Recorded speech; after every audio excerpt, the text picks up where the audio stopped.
So if you want to have a goal tracker in Notion, what you basically want to do is find this goal tracker template for Notion and basically click get template and then scroll down and click get it now. And you're going to basically sync this template in with one of your existing projects.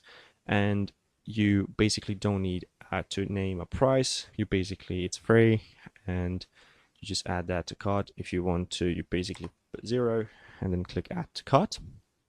After you've done that, you basically now just go ahead and get this. So you basically have to apparently fill this in. So just click send, and after a while, you click here to get access. And then after that, you should just wait until this is connected with your Notion,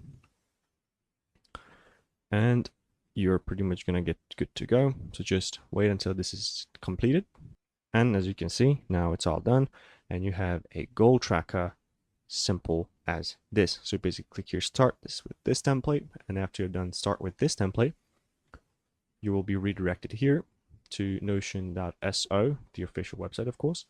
And now it will ask you, where do you want to add it? You basically select which workspace and then you select which workspace and it says template is being added. And as you can see, if we now take a look, we can see that we now have added the goal tracker to our Notion SEO and it looks absolutely magnificent.